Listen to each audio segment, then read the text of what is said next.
Ludlow, thank you very much for taking time to speak to me today. President of Carnival UK. Very keen to kind of hear a little bit about the organisation first, to set the sort of tone around the scale and the size, because it is substantial and reaches many, many, many parts of the world. So can we just start with setting the stall out? How big is the organisation? How complex is the organisation? Well, nice to see you. Good afternoon. So Carnival UK. Carnival UK is the parent company of P&O Cruises and Cunard, which I'm sure are very familiar household names to the audience. To give you a little bit of an idea of how the structure of our organisation works, Carnival UK is part of Carnival Corporation, which is the world's largest leisure company. The corporation at large has 9 leading cruise brands, really covering a spectrum of choice for consumers and really operating in the 4 corners of the world. The brands within Carnival UK, P&O Cruises and Cunard, P&O Cruises in particular is the UK's largest cruise brand, and probably the brand that people would know more than any other cruise brand in the UK. And so we are by far the market leader in the UK, and Cunard, famous brand, huge heritage, just recently welcomed a new ship into the fleet. Queen Anne is an iconic brand, luxury brand, which has a global footprint. So I have the fantastic job of looking after those 2 brands as part of the global corporation, and leading us into a bright future. And scale-wise, did you say about 15,000 people in terms of? Yeah, in terms of employees, Ship and Shore, we have about 15,000 people working for our 2 brands. And both brands really successful past, great future ahead of us, and big business. And I mean, these are small cities nowadays, aren't they? The scale of these. I mean, the number of passengers that you would expect to get on to Anne would be how many? Indeed. So our fleet has quite a lot of choice within it. So if you're looking for a smaller ship experience, or a ship's around 2,000 guests, but recently we introduced ships into the fleet that have over 5,000 guests on board. And then when you look at the crew complement on those ships as well, some of these ships have over 7,000 people on board. And your phrase there, floating cities, I mean, that's exactly what they are. You know, we have everything on one of our ships that you would find in a town or city. So we have theatres and shops and restaurants, we have a hotel, we even have a hospital.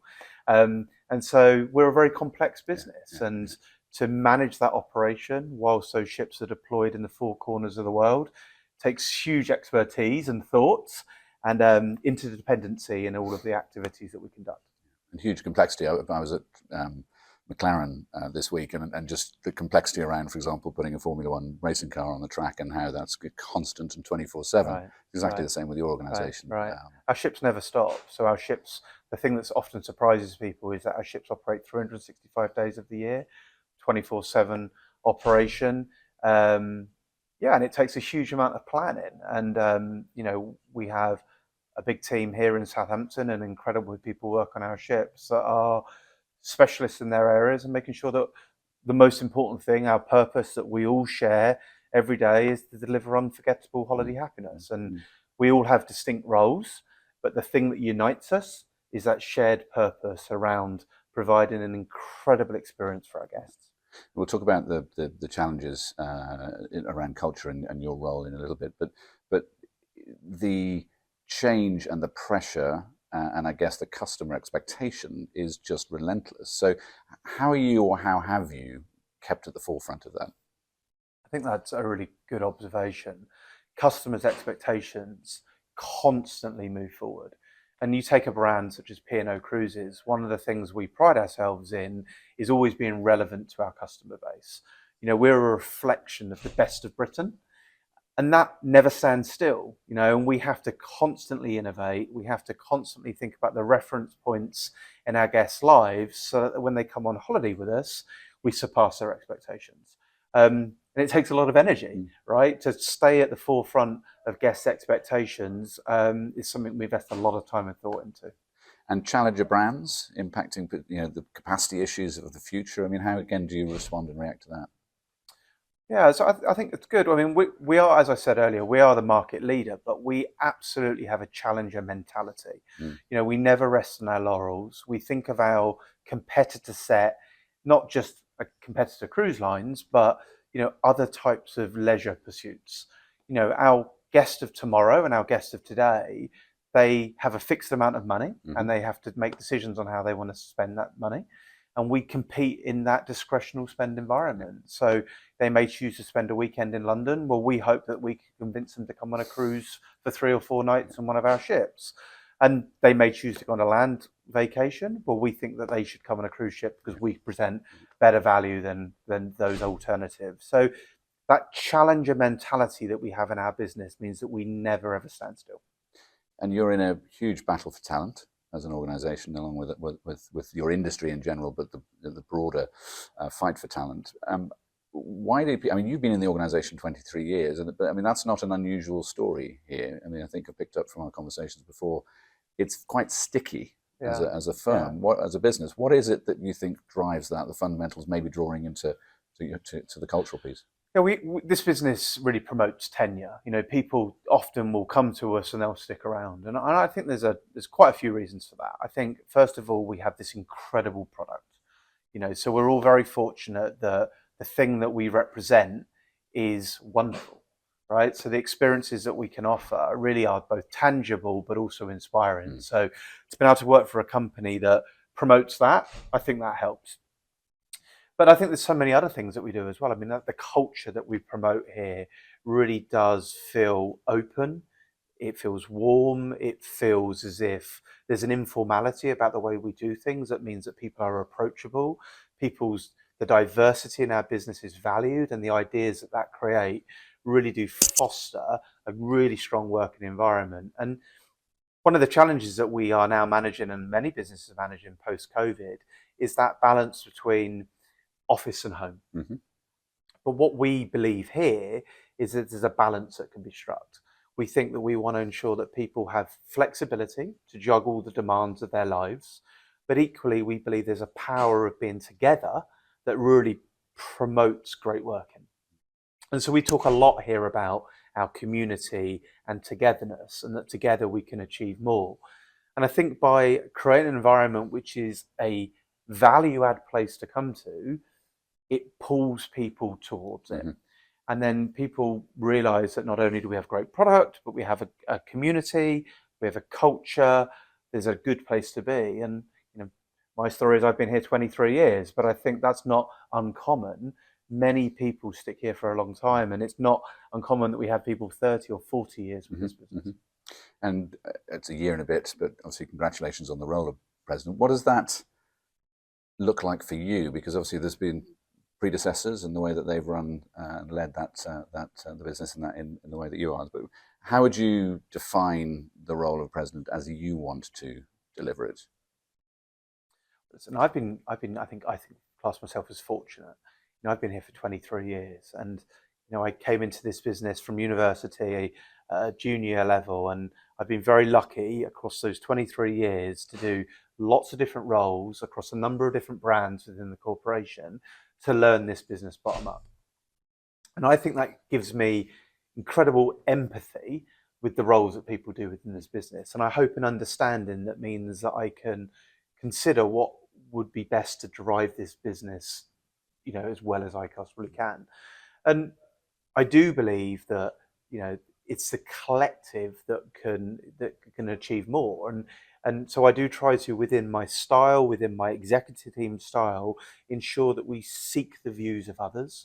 We promote people from within, and we really try to work really hard to spot talent within this organisation. Because I've been a byproduct of this business. People believed in me at some point in the past, and we constantly now look to see who the bright sparks are for the future. And I think that means people become loyal and committed and passionate about the business they want to work for. And also when they see it in action, right. The value behind that is tangible. Again, around the sort of the relationship, if I'm somebody working for you, one of your senior leaders, what are your expectations of me and our relationship? What works and doesn't work for you? So my natural preference would be to give people some space, but the best way of me remaining to give you that space is to keep me informed. And so one of the things I always value amongst my direct reports is a proactive approach from them telling me what they think I need to know before I ask for it. And if that happens, then I have a high trust style where I will leave them to do what they need to do within their role, as long as I've been kept informed. And I think that if I'm kept informed about the big things, then they have huge autonomy within their roles to be able to get on with things day after day. And significant leadership challenges that as a team you've had to deal with that you can talk about. I mean, obviously we feel some way away now from COVID and the challenges that brought. What are the sort of the highlights that you would say over the last sort of 3 to 5 years that you've had to deal with as a leadership team that you've all had to kind of come together and own? Well, COVID was, I think COVID's going to stick in our memories for a very long time. Shutting a fleet down that never sleeps for a period of time and then waking it back up again was certainly an enormous challenge. But in this business, we've always got so much to look forward to, and there's so many exciting things going on. Already that feels like a long time ago. Yeah. Did you build loyalty during that period, do you think? I think we did both for our guests and for our staff. We invested a lot of energy in keeping people updated. And our relationship with our guests has changed. Pre-COVID and versus today, now, we're constantly doing social media updates, video updates, blogs, so on and so forth. And over the period of COVID, our guests became quite accustomed to it and now demand it, right? And that is a dynamic that has shifted within our organisation, and perhaps a dynamic that previous presidents didn't have to consider, which is now a huge part of my role. Yeah. But our business does move forward constantly, and since COVID, we've had, believe it, 3 new ships: Iona, Avia, Queen Anne. Each of those things in isolation, huge projects, huge reasons to celebrate, and just another example of why we just don't ever stop. Is now a period of stability in terms of the fleet? Is it sort of breathe and improve the performance? Is that what the next phase is all about? Yeah, we're going to go through a period as an industry of consolidation, which I think is going to be a good thing. Over the last 20 plus years, this industry has grown very rapidly. And I think COVID slowed things down temporarily. And we'll now go through a couple of years of stability in terms of capacity. I actually think that's a really great thing. That's going to be a great thing for us as a business to continue to optimize, further improve our business results, further improve the demand and supply equation that we constantly work to. We used to really celebrate new ships, and we still do, but actually there's an energy about our business at the moment of having stability, which I personally am really looking forward to. I mean, equity and difference is also, and if you look at culturally, one of I think the strengths of this brand. I mean, that's something that you've championed all the way through your career and will continue to champion in the role of president. Yeah, indeed. I think one of the powers of the Carnival Corporation is we have 9 brands, and each of them are very different. Each of them play to a particular demographic, a consumer demographic and psychographic, and that spread of brands really allows us to attract a very wide audience. So we have to work hard to make sure that the right consumer goes onto the right brand, at times the right ship, going to the right destinations. But when we hit the sweet spot, then the advocacy and loyalty that we create amongst our guests is second to none, because they've chosen something that is perfect for them. Yeah. And your drive, because I mean it's there. We've spoken over a number of years, and that drive's sort of continually there. You've got some news coming up later on in the year that you may want to share, but what is it that drives you to get out of bed every morning and manage this wonderful group of people? Yeah, although I've been in the same business for over 20 years, every year has been different. And so it's never really felt like I could ever become complacent or bored or rest on my laurels. It's never happened. It's always felt like there's been a really exciting project or challenge to keep me occupied. Personally, I think the biggest challenge in my life is about to happen. My wife and I are having a baby in just a couple of months, and I think that's going to be harder than anything I've ever experienced in this business, but we're excited for that too. And then, my challenge is going to be for much of our employees. It's going to be continually managing that work-life balance so that you can come to work in the right refreshed mindset to do your best work when you get here. And that, looking back in 5 years' time, so fast forward and we're in 2029 or 2030, you may or may not be stepping away from the role of president. You may be in a totally different role in the organization. What do you think success will look like that may be different to what's gone before you? I mean, there's the classic measures of success within our business that would relate to operating income or whatever it might be. And, I have every confidence we're going to hit those goals. But genuinely, I want the team, ship and shore, to come to work happy. And, we have two very different working environments. So we have the office or the extended office, shoreside, and that has challenges and needs that we have to consider for the workforce. And then we have a large number of employees that work on our ships as well. And that place of work for our employees at sea isn't just where they work, but it's also where they live. Mm-hmm. And for some of our crew members, they're at sea for a long period of time each year.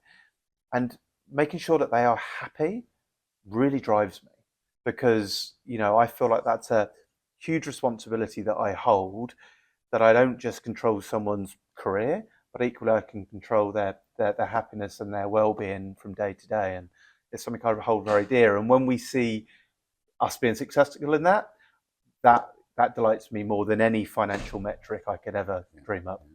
I always ask the question around, if you're not in the room, you step out of the room, what are people saying about you in terms of your leadership style? How would they define you, describe you? You talked about approach. Yeah, I hope people would think that I'm human, but equally I think they would recognise that I know this business inside out, and increasingly I hope people see that I care about them, right, and I care about their success. And it's interesting, as you move through your career, and the more senior you become less focused on your own success, and you become more interested in other people's success. And I'm certainly at that point now where other people's progression, really satisfies me almost more than my own. And that's something I want to continue to foster in the next 5 to 10 years. Paul Ludlow, thank you very much for your time. Really appreciate it. Thank you. Thanks, Nick.